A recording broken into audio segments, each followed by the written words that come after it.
겨울보다도 여름에 이 큰 본당에 냉방하기가 쉽지 않습니다. 최대한도로 다수에게 적절한 이렇게 공기를 시원하게 불어넣고 하려니까, 혹은 2층이 혹시 조금 더 더울지 모르겠습니다. 아래층에 맞추자니 2층이 덥고 2층에 맞추면 아래는 얼어 죽습니다. 참 까다로워요. 쉽진 않은데 보니까 좀 2층에서 종이 부채, 주보 부채라 그래요. 그걸 주로 아시는 분들이 많아서 좀 마음이 좀 그렇다, 그런 생각이 듭니다. 조금 더우시죠? 개별 맞춤 냉방하면 얼마나 좋겠습니까? 그게 안 되는데, 장소가 조금씩 넓어서 어떤 데는 조금 더 시원하고요, 어떤 데는 내게 적절하고, 잘 찾아 앉으시는 것도 지혜다, 그런 생각이 듭니다. 이런 계절에 우리 교회는 올 여름 성경학교 수련회가 어제 유압으로부터 시작이 됐습니다. 오늘까지 이어지고, 이제 토요일에 유압 유치부하고 또 계속 이어지고, 지금 청년 공동체는 21명이 팀이 되어서 인도네시아의 지역에 오늘도 사역하고 예배드리고 그러고 있습니다. 어제 제가 유아부 다 부서 하면은 제가 한 번씩은 다 지방에서 하건 다 반드시 찾아가는데, 어제는 유아부를 찾아갔는데요, 이렇게 예쁜 아이들이 옷을 다 파란 녹색 옷을 잘 입고 손에 빨간 것을 들었는데, 이게 하트 모양으로 그걸 가지고 제가 저 구석쟁이에 들어와 앉았는데 뭐 누가 왔는지 상관없습니다. 담당해 하시는 유아부 목사님의 말에 완전히 집중을 하는 거예요. 제가 마이크를 붙잡고 앞에 나갔더니 막 시끄러워지기 시작하더라고. 근데 유아부 목사님이 얼마나 잘하는지, 유아부 목사님이 떡을 받으니까 또 조용해지더라고. 쟤네들은 아직 담임 목사가 누군지 모르는 것 같다 생각이 드는데 너무 귀여워요. 근데 어제 거기 1층에, 우리 꿈교육관 1층인데 들어가니까 앞면에 이달의 암송 말씀이 적혀 있었어요. 선생님들이 암송하시는지 아이들이 같이 암송하는지는 모르겠으나 다니엘 12장의 말씀이 거기 기록이 되어 있었습니다. 이렇습니다. 같이 한번 읽어볼까요? 시작. 지혜 있는 자는 궁창의 빛과 같이 빛날 것이요, 많은 사람을 옳은 대로 돌아오게 한 자는 별과 같이 영원토록 빛나리라. 지혜 있는 자가 나옵니다. 제 마음이 참 그 말씀을 읽고 좋았지요. 혼자 기도를 잠깐 했습니다. 하나님, 토요일인데 우리 교회 학교 여름 성경학교를 위해서 저렇게 선생님들이 나와서 참 애쓰시는데, 우리 선생님들 힘 주십시오. 복 주십시오. 우리 아기들 저 말씀처럼 몸도 마음도 커지고 지혜로운 사람 되게 해 주십시오. 성경에 보면 예수님의 어린 시절이 그리 많이 나오지 않는데, 다른 복음서에 나오지 않는 아기 예수님에 관한 한 말씀이 누가복음에 나옵니다. 누가복음 22장 40절 말씀에 보면, 아기가 자라며 아기 예수께서 자라며 강해지고 거기 지혜가 나옵니다. 지혜가 충만하여 하나님의 은혜가 그 위에 있더라. 예수님이 자라나면서 지혜가 충만하셨습니다.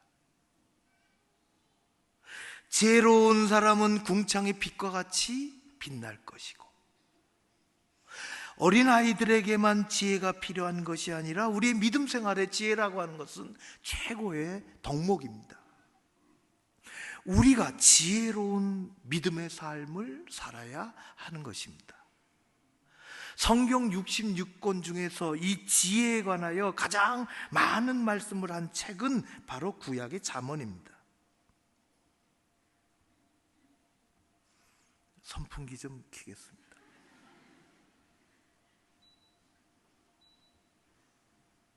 2층이 좀 덥지만은 우리 본당 내에서 제일 더운 곳은 여기입니다. 집중적으로 내려쬐서.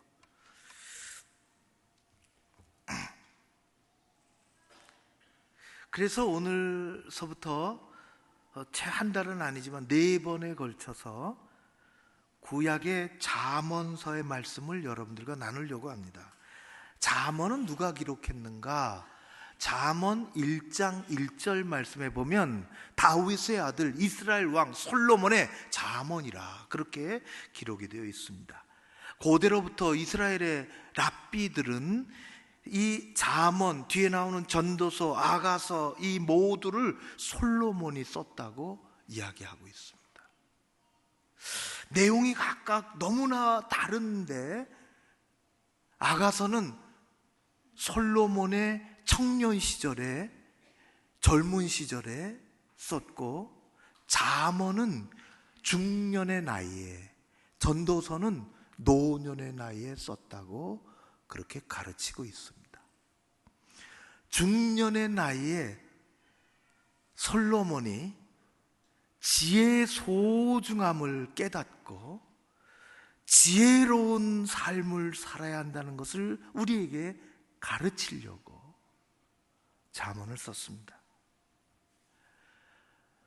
다윗 왕이 떠나고 아들 솔로몬이 왕이 됐을 때 그는 맨 먼저 기브온으로 올라갑니다.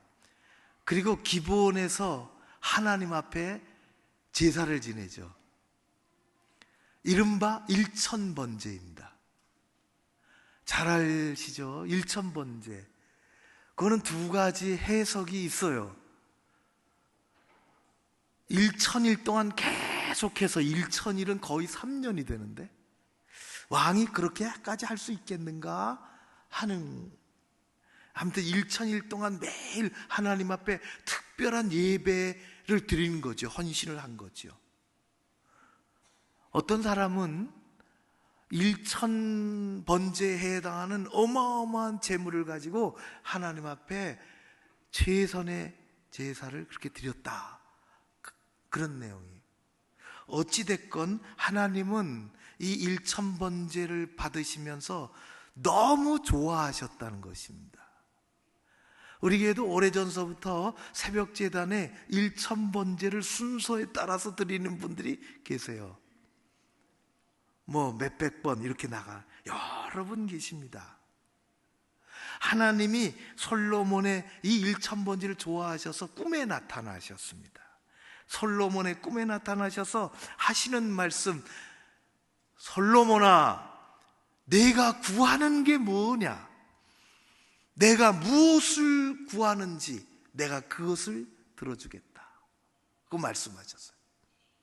솔로몬은 꿈에 나타난 하나님의 그 말씀을 듣고 이렇게 얘기합니다. 제가 구하는 것은 다른 것이 아니라 왕으로서 이 백성들의 시시비, 잘잘못을 잘 가려야 되는데 그런 분별하는 지혜를 주십시오.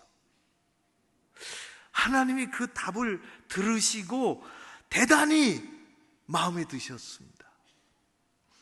그리고 이렇게 말씀하셨어요. 내가, 다른 사람들은 보통은 개인의 부귀와 영화를 구하는데 너는 부귀와 영화를 구하지 않고 백성들을 잘 다스리는 지혜를 구하는구나. 내가 구하는 지혜를 내가 주겠다.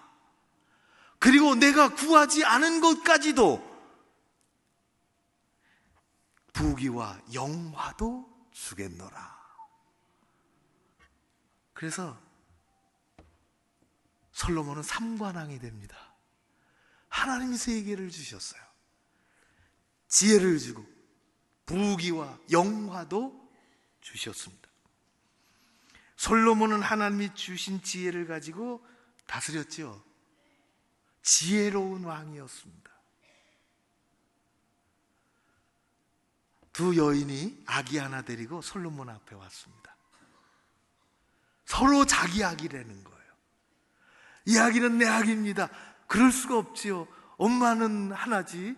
한 엄마에게서 나왔을 텐데 서로 자기 아이라고 우기고 있으니 솔로몬이 무슨 재주로 오늘날 같이 무슨 간단하게 우리 그 검사하는 거, 유전자 검사 하면은 그냥 피 한 방울이면 끝나는 건데 말이지, 유전자 검사도 할 수 없고, 하나님은 유전자 검사보다도 더 확실한 멋있는 지혜를 주셨어요.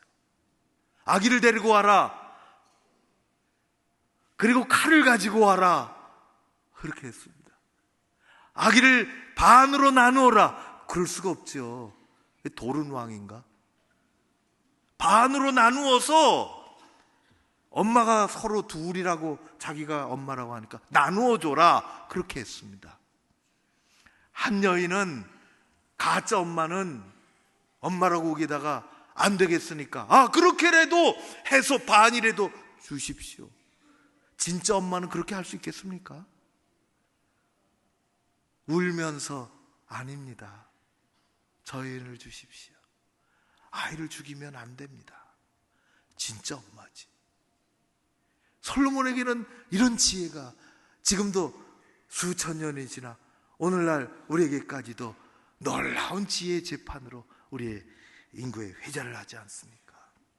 솔로몬은 하나님이 내리신 지혜와 은혜로 7년간의 오랜 공사 끝에 하나님의 성전도 완공을 했습니다.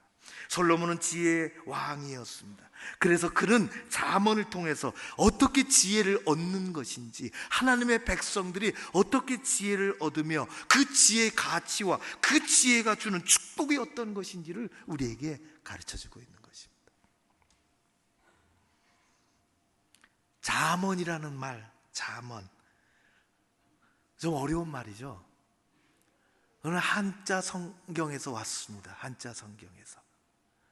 영어로는 프로버브 그렇게 합니다. 또 히브리어는 읽기가 되게 어렵네요. 왼쪽에서부터 오른쪽으로 갑니다. 큰 글자 3개, 작은 거 파리가 똥 싸고 간 것처럼 짝감 이렇게 돼 있고, 왼쪽에서 오른쪽으로 마샬 그렇게 읽습니다.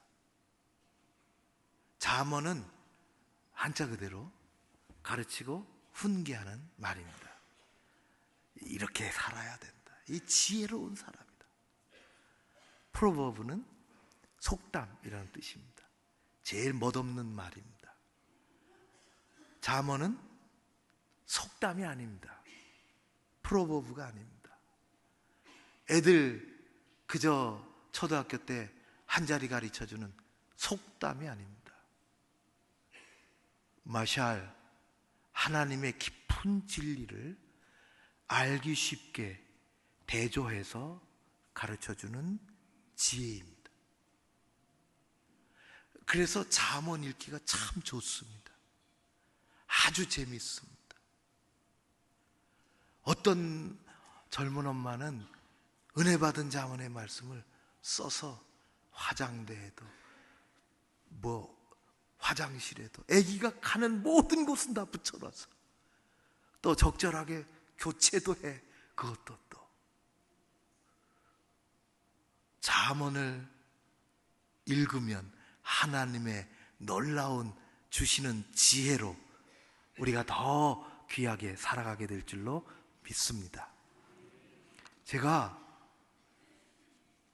우리 소록도 여러 번 여러분들도 가보지 않으셨습니까? 소록도에 천사라고 하는 오동찬 의사가 있습니다. 그는 1995년에 공중보건의로 어떻게 소록도에 가서 봉사하고 소록도를 찾아갔다가 지금까지, 오늘까지 23년간을 설옥도 병원에서 근무하고 있습니다.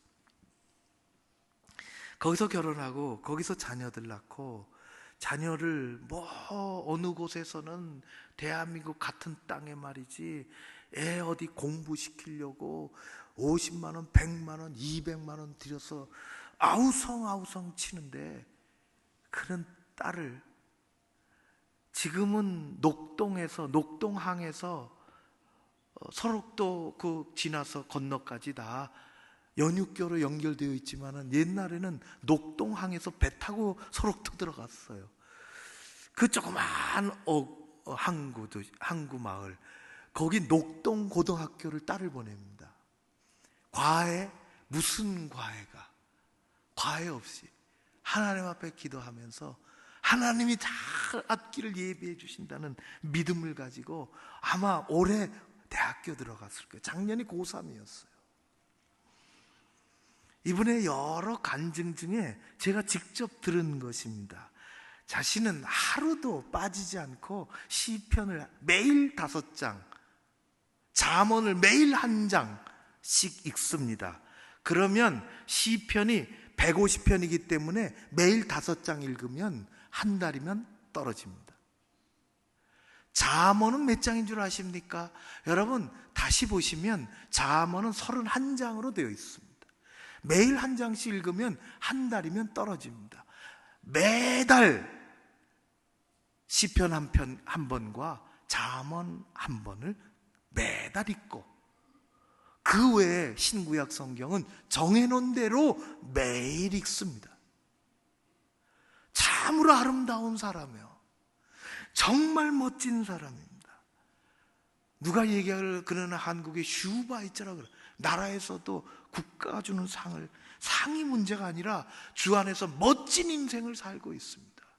잠언은 어떻게 하나님을 섬기며 우리가 지혜로운 삶을 어떻게 살아야 하는지를 가르쳐 주는 것입니다. 오늘 수업도 한 달만 지나면, 한 달 동안에 우리는 매달 길지 않은 잠언 1장씩을 읽으면 매일 우리는 한 달에 잠언을 한번 읽을 수 있습니다. 이 무더운 여름철 하나님이 주시는 시원한 은혜, 그 지혜를 사모하면서 잠언을 하루에 1장씩이라도 한 3분이면 읽을 거려. 그 아름다운 말씀들을 하루에 1장씩이라도 읽는, 한번 읽어보는, 도전하는 여러분들 되시기를 간절히 바랍니다. 답이 아주 아멘이 너무 작아요. 그렇게 한번 도전해 보시겠습니까? 한번 해보십시오. 잠언은, 솔로몬이 쓴 잠언의 목적은 하나님의 백성들이 하나님이 주시는 지혜를 알아가게 하는 데 목적이 있습니다. 잠언의 유익함이 있죠. 오늘 2장을 그래서 좀 길지만은 1장을 다 읽었습니다. 오늘 2장 말씀을 읽으면은 2장 1절에서부터 4절까지는 지혜를 구하라, 그런 말씀으로 되어 있어요. 지혜를 구하라. 그런데 5절에서부터 마지막 절까지는 지혜를 구한 자는 이렇게 된다는 것이에요. 하나님의 지혜를 받은 자는 이렇게 된다는 것입니다. 첫 번째는, 지혜는 죄악과 유혹이 많은 세상 가운데 하나님의 자녀들을 바르게 선한 길로 가도록, 바른 삶을 살도록 만들어 주신다는 것입니다. 9절에 그것이 나와요. 내가 공의와 정의와 정직 곧 모든 선한 길을 깨달을 것이라. 지혜는 두 번째로 우리의 삶과 영혼 가운데 늘 흘러다니는 불안을 제거하고 우리로 참으로 평안한 삶, 행복한 삶, 하나님이 주시는 그 은혜의 삶으로 살아갈 수 있도록 만들어 주신다는 것입니다. 그래서 우리의 영혼이 즐겁고 지혜로 말미암아 우리의 삶이 평안을 누리는 것입니다. 그것은 10절에 나옵니다. 지혜는 우리가, 하나님의 백성인 우리가 이 땅에서 참으로 멋있고 품이 있는 삶을 살도록 가르쳐 주는 것입니다. 그것은 그 후에 나와요. 악인의 삶의 꾀에 빨려 들어가지 아니하고 하나님의 백성으로 품위를 지키며 멋있게 살도록 만들어 주신다는 것입니다. 가장 중요한 것은, 지혜는 하나님이 우리의 통치자라는 것을 가르쳐 주는 것입니다. 하나님의 통치 질서를 우리가 깨닫고 그분을 경외하는 삶을 살도록 해주는 것입니다. 무더운 여름철 하나님께 지혜를 구하며 믿음으로 하나님 앞에 나아가며 하루에 자만 한 장씩이라도 읽고 하루를 시작하고 하나님의 지혜로 무장하며 지혜를 다 얻으며 승리하는 복을 누리는 여러분 모두 되시기를 주의 이름으로 축원합니다. 우리가 믿는 창조주 하나님은 모든 것의 시작이 되시고 목적이 되시고 근원이 되십니다. 하나님은 모든 이 세상의 생명이 하나님에게서 나옵니다. 그래서 우리는 하나님을 생명의 하나님 그렇게 부릅니다. 하나님은 생명의 근원이 되시죠. 하나님은 더 나아가서 참사랑의 근원이 되십니다. 사랑의 하나님이십니다. 하나님은 사랑의 근본이 되십니다. 더 나아가서 하나님은 복의 근원이 되십니다. 이 세상 만복이 다 하나님으로부터 내려옵니다. 사탄이 가져다 주는 것은 그건 잠시입니다. 그건 잠깐이죠. 처음에는 그럴듯하지만 하나님이 복을 주십니다. 이 세상의 만복의 근원이 되십니다. 사탄은 그렇지 않아요. 비슷해요. 처음은 그럴싸합니다. 여러분, 이단도 똑같지 않아요? 이단 뒤에는 그게 사탄이 있으니까. 처음에는 다 그럴싸해요. 근데 끝에 가면은 아닙니다. 그래서 이단이라 그러는 거예요. 끝단자 다르다, 끝이 다른 거예요. 하나님은 그렇지 않으십니다. 하나님은 우리에게 진짜 복을 주십니다. 잠언의 처음 말씀 중에 제가 10장 22절을 정말 좋아합니다. 이렇게 되어 있어요. 여러분 같이 한번 읽을까요? 시작. 여호와께서 주시는 복은 사람을 부하게 하시고 근심을 겸하여 주지 아니하시니라. 아멘. 하나님은 복을 주십니다. 하나님이 주시는 복은 부하게 하신다. 사람을 부하게 하는 것입니다. 하나님은 우리의 부하게, 하나님은 작게 쪼그라들게 작아지게 볼품없이 그렇게 만드시는 분이 아니십니다. 하나님은 멋있게 보기 좋게 부하게 부한거하시잖아요. 우리의 마음도 우리의 생각도 우리의 말도 그렇게 만들어 주시는 것입니다. 하나님은 째째하지 않으십니다. 하나님은 복을 주시되 부하게 하신다 그랬습니다. 이 부한 복을 받으십시오. 우리의 생각이 너무 작아져. 가난한 것이에요. 하나님은 부하게 하십니다. 우리의 마음 씀씀이가 너무 가난해. 너무 가난해. 하나님은 부하게 하십니다. 하나님은 우리에게 재물도 그렇게 주시죠. 부하다고 하는 것은 부자다 그런 뜻이 아닙니다. 재물이 많아도 가난한 사람이 있고 재물이 없어도 부한 사람이 있습니다. 하나님은 부하게 하십니다. 하나님은 부하게 하고 근심을 겸하여 주시지 않는다. 10개를 주시고 50개 10개를 좋은 걸 주시고 재물을 10개 주시고 근심을 50개 주신다고 생각해 보십시오. 하나님은 근심을 겸하여 주시지 않는 복을 주십니다. 10개 받아놓고 50개 근심을 주면 그거 저 같으면 안 받겠습니다. 하나님은 그렇게 하시지 않는다는 거예요. 여러분의 삶이 하나님 주시는 은혜와 복으로 부하게 되어지는 우리의 마음도 넓어지고 우리의 생각도 부해지고 하나님으로 말미암아 감사하고 만족하고 재물이 필요한 것이 있으면 그런 은혜도 주실 줄로 믿습니다. 하나님은 생명의 근원 되시고 사랑의 근본이 되시며 복의 근원이 되실 뿐만 아니라 하나님은 참된 지혜의 근원이 되십니다. 그래서 야고보서에는 그 소중한 지혜를 근원이 되시는 하나님께 구하라고 말씀했습니다. 야고보서 1장 5절의 말씀, 너희 중에 누구든지 지혜가 부족하거든 모든 사람에게 후히 주시고 부하게 하시는, 꾸짖지 아니하시는 하나님께 구하라. 그리하면 주시리라. 지혜는 우리의 삶에 정말 필요하죠. 여러분, 지식을 가지고 살지만 지식 가지고 우리 일상의 삶이 안 되는 날이 반드시 옵니다. 우리 세상의 여러 가지 일들을 하면서 전문적인 지식 가지고 살지만 그 지식이 우리를 끝까지 가게 만드는 건 아닙니다.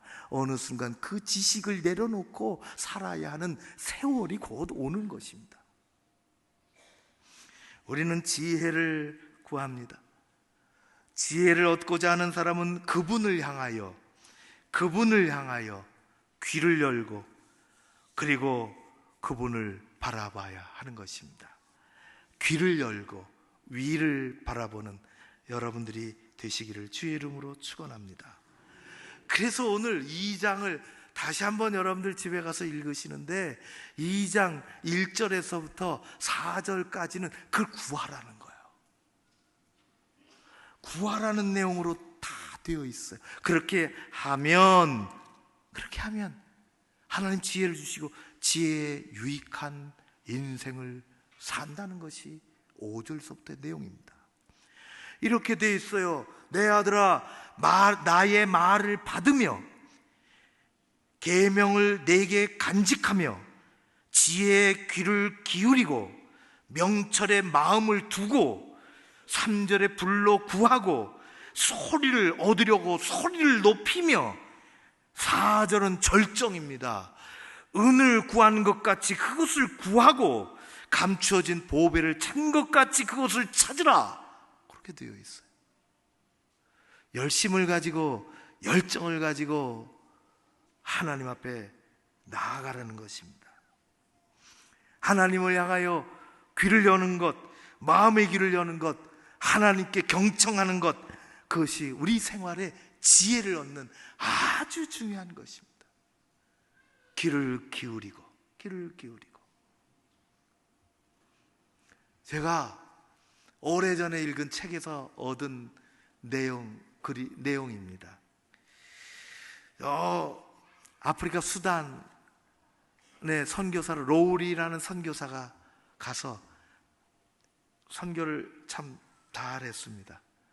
근데 그 수단에 단카족과 누에르족이 있는데 이 두 부족 사이에 전쟁이 있어서 8년 동안 사람을 죽이고 살상을 하고 또 삶의 터전을 서로 무너뜨리고 그러고 8년을 살았습니다. 그래서 국제사회에서 이러다가 두 부족이 다 사라지겠다 생각을 하고 어떤 협의체를 만들어서 보냈지요. 모르겠어요. 유엔도 가담을 했는지는 모르겠지만은 그래서 그 조직체가 들어가서 회의를 하기 시작했습니다. 부족들 오십시오. 대표들, 족장들 모아놓고 아침 9시에 만납니다.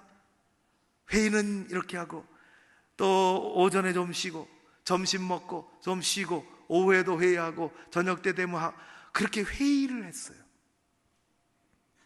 며칠이 지나도 이 진만 다 빠지고 회의를 아무리 해도 해결책이 없어요. 여전히 원수들이에요. 그래서 그 회의는 끝나고 말았습니다. 안 되겠다. 전쟁 더 할 모양이다. 그때 이 로우리 선교사에게 임무가 떨어졌습니다. 해보시오. 그래서 부족장을 불러 모읍니다. 그리고 아주 단순한 규칙을 하나 정했습니다. 그것은 누구든지 말할 수 있다는 것입니다. 말하라. 자기 아픔을, 자기의 고통을, 부족의 이 힘든 상황을 단지 말할 때 상대방이 끊지 말라. 변명하지 마라. 그냥 무조건 얘기해라. 그리고 다 1시간이고 2시간이고 얘기하면 다음 사람이 얘기해라. 그게 단순한 규칙입니다. 얘기를 했어요. 하루를 얘기하고 이틀을 얘기하고 끊지 않고 그냥 하라고. 뭔 얘기 두 사람 만나서 하겠습니까? 어떻게 하면 뭐 옥수수가 잘 크고 말이지, 어떻게 하면 뭐 농사, 그런 얘기 하겠습니까? 전부 아프고 고통받는 얘기 한 거예요. 8년 동안 전쟁하면서 아들을 잃어버리고 남편을 잃어버리고 자식들은 고아가 되고 삶은 피폐해지고, 그렇지 않아도 사막에서 살기 힘들어 죽겠는데 싸움까지 해야 되고 생존을 해야 되니까 사람은 얼마나 많이 죽었고, 이런 얘기를 계속 하는 거예요. 끊지 않고 계속. 가만히 들어보니까 내가 하는 얘기 저기서 똑같이 하는 거예요. 그쪽의 얘기가 우리의 사정이에요. 가만히 들어보니까 우리가 8년 동안 받았던 고난을 그대로 저쪽도 받고 있는 거예요. 누가 설명해 두지 않아도. 그래서 조금씩 이해하게 되었어요. 상대방을 조금씩 이해하게. 조금씩 이해하니까 마음이 열리기 시작하는 것입니다. 진심 어린 위로가, 나만 힘든 줄 알았는데, 너 때문에 나만 힘든 줄 알았는데 나 때문에 너도 힘들다는 것을 알게 됐어요. 조금씩 위로가 하게 됐어요. 누가 화해하지 않더라도, 하라고 한 말을 안 해도 화해하게 됐습니다. 단지 듣는 거였습니다. 듣기를 잘하는 것, 마음으로 들어주는 것, 경청, 그것은 우리 삶의 정말 바람직한 삶의 태도입니다. 우리는 잘 경청을 못해요. 하기가 정말 힘듭니다. 중요한 것은 우리가 성경을 읽을 때나 기도할 때나 말씀을 들을 때나 하나님 앞에 안테나를 고추 세우고 하나님께서 내게 주시는 말씀을, 음성을 경청해야 한다는 것입니다.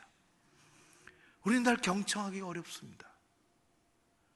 가만히 생각해 보세요. 오래전에도 제가 한번 얘기했는데, 말하는 속도보다 듣는 속도, 뭐가 더 빠를까요? 듣는 속도가 훨씬 빠르습니다. 듣는 속도하고 생각하는 속도, 뭐가 빠를까요? 생각하는 속도가 훨씬 빠르습니다. 생각하는 속도는 빛의 속도입니다.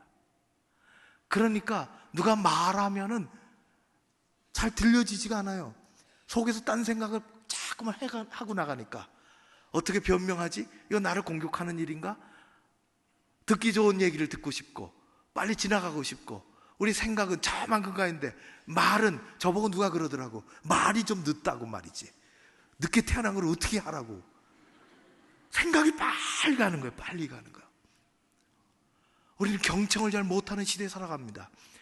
일상의 삶에서도 그것이 문제이지만은 정말 크게 힘든 것은 하나님과의 관계에 있어서 경청을, 귀를 기울이지 못한다는 것입니다. 사랑하는 성도 여러분, 우리는 하나님 앞에 귀를 기울이며 그분을 바라보며 살아가야 할 줄로 믿습니다. 하나님이 우리에게 필요한 지혜를 우리 아이들에게, 우리 젊은이들에게, 우리에게 지식 가지고 살아갈 날이 언제는 끝나는데 그 지식을 뛰어넘는 하나님의 삶의 방식을 우리에게 주실 줄로 믿습니다. 우리에게 내리시는 무한한 지혜와 아름다운 은혜와 삶의 축복은 하나님께 귀를 기울이는 데서부터 시작이 됩니다. 기도가 무엇입니까? 기도는 우리의 입을 열어 하나님께 말씀드리는 것입니다. 하나님 우리에게 간구의 영을 주셨어요. 그래서 우리가 간구하는 거예요. 하나님은 우리의 기도의 소리를 들으시고 우리의 기도의 눈물을 받으십니다. 그런데 하나님은 우리에게 간구의 영을 주셨을 뿐만 아니라 우리에게 경청의 영도 주셨습니다. 기도라고 하는 것은 다른 말로 하면은 하나님께 말씀을 드리는 거지만은 또 다른 표현을 하면은 하나님의 말씀을 듣는 것입니다. 우리는 기도를 통하지 않고서는 하나님의 말씀이 쉽게 들려오지 않습니다. 사랑하는 성도 여러분, 여러분들이 예배 중에 하나님의 말씀을 들을 때나 혹은 자기 성경을 펴고 하나님의 말씀을 읽을 때나 기도할 때나 하나님의 음성에 귀를 기울이고 하나님이 주시는 경청, 그 경청을 통한 지혜와 믿음과 그로 말미암는 축복이 여러분들 가운데 있어지실 줄로 믿습니다. 하나님 우리 옆에 계십니다. 우리와 함께 하십니다. 우리 인생의 선한 길을, 우리 인생의 복된 길을 인도하는 지혜는 하나님에게서부터 오는 것임을 깨닫고 하나님을 향하여 귀를 열고 그분을 향하여 손을 내밀고 그분을 쳐다보며 살 때 우리에게 선한 삶, 바른 길, 그리스도인으로서 정말 의연하고 아름답고 또 멋있는 삶, 그리고 악인의 길에 빠지지 않는 그런 삶을 우리에게 그 지혜를 통해서 인도해 주실 줄로 믿습니다. 복된 한 달 되시고, 바라기는 설교에서 모든 것이 끝나는 게 아니라 여러분들의 삶의 자리에서 한 달 동안이라도 한 장씩 잠언을 읽고 조용히 묵상하고 하나님의 음성을 듣고자 하는 그런 일들이 일어나기를 주의 이름으로 축원합니다. 기도하겠습니다. 고마우신 아버지 하나님을 찬양합니다. 세상에 너무 많은 소리가 있어 우리가 어떤 게 진짜 소리인지 구분하기도 어려운 세상에 살지만 말씀을 들을 때나 말씀을 읽을 때나 엎드려 기도할 때나 주님 앞에 귀를 기울이고 하늘을 바라보고 위를 쳐다보고 살아가는 우리 모두가 되게 하여 주시옵소서. 그리스도인의 멋진 삶이 우리 가운데 있기를 간절히 소원하오며 예수님 이름으로 기도하옵나이다. 아멘.